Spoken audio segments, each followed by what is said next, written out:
אז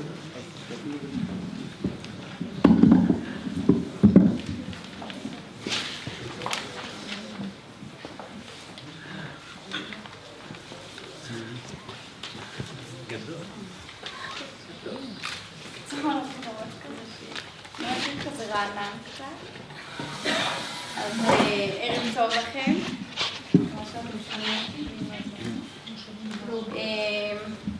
אנחנו כאן איתכם הערב כדי לספר לכם על הזכות לשרת.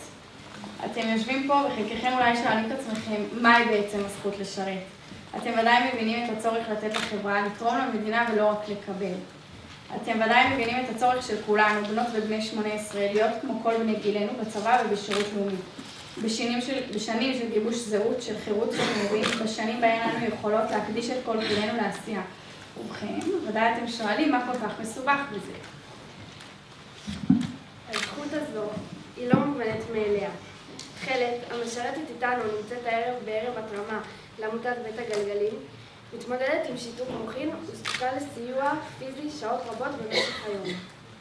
בשביל לשרת, תכלת זקוקה להתאמות רבות ומוצאת את עצמה נתקלת במחסומים של נגישות פיזית כל הזמן.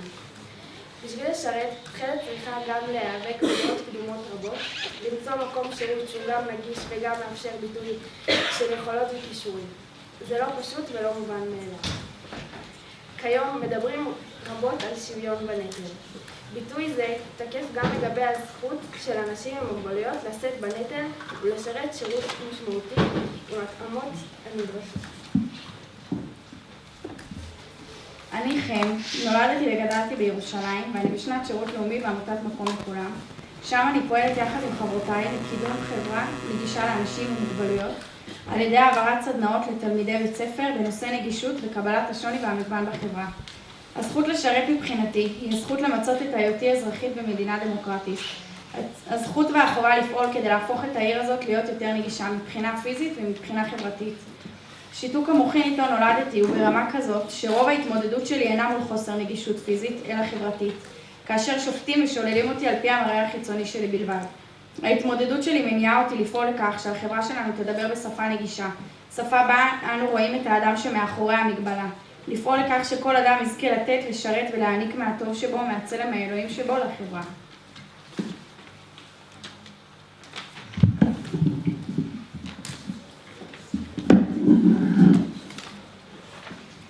אני הרב, נולדתי בצפון. תמיד ידעתי שלא אוותר על זכותי לשרת שירות לאומי. למדתי היטב במהלך חיי שנגישות היא הרבה מעבר לרמפה. בכדי שאוכל לממש את זכותי לשרת שירות לאומי במלואו, אני זקוקה להבנה ומודעות כלפי ההתמודדות שלי כלוקיית שמיעה. רוצה להרגיש בנוח לבקש מאנשים שיחזרו על דבריהם ודברו לאט וברור. כאן, במקום לכולם, אני משרתת במקום של כוח, במקום בו ההתמודדות שלי היא מקור ללמידה. אני מלמדת את התלמידים על נגישות במובנם רחב, ומרגישה בנוח לבקש שיתחשבו בצרכים של אחרים וגם בצרכים שלי, על המקום שיש לי מה לתת והרבה, כדי שנבנה יחד חברה נגישה. אני שי, מתמודדת עם דברים שאינם נראים לעין, וביניהם לקויות למידה והפרעת קשב וריכוז, ומבינה כל כך את הצורך של הכרה לסביבה שקטה ודיבור ברור.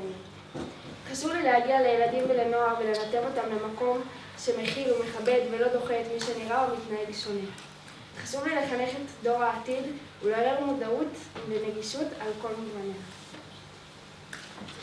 בשולחן ערוך, אורח חיים, הלכות נשיאת כפיים ונפילת אפיים, מוזכר כי אדם עם מגבלה שנראית לעין אינו יכול לעלות לדוכן, לברך את עמו, להיות בעמדת הנהגה והשפעה, אלא אם כן הודש בעירו. כלומר, מכירים אותו, רגילים בו, ובעצם כבר לא רואים את המגבלה. אנו פועלות כדי שנזכה אנו ורבים אחרים המתמודדים עם מוגבלויות או שונות כלשהי לשרת שירות לאומי אזרחי או צבאי. אנו פועלות לכך שאנשים עם מוגבלויות יהיו עדשים בעירנו, שנראה ברחובות, במרכזי הקניות או בבתי הספר שלנו ילדים ואנשים מוגבלים באשר הם. כך נוכל אנו ואחרים לממש את זכותנו לשרת, להנהיג, לתת את קולנו למען מרקם דמוקרטי, שוויוני ומכיל, כי בצלם אלוקים עשה את האדם. אני מזמינה את כולכם לומר יחד איתי פסח כשר, נגיש ושמח בשפת הסימנים, ויהי רצון שכך יהיה לכל עם ישראל. כולם ביחד בשפת סימנים. חג, כולם, למעלה, למטה, בשדדים. חג, פסח, נגיש, כשר, שמח ונגיש. נגיש. עוד פעם, חג, פסח, כשר כמו חותם אתה לא כן, אוקיי? שמח ונגיש. מצלמות תצלמו את הקהל. פעם אחרונה.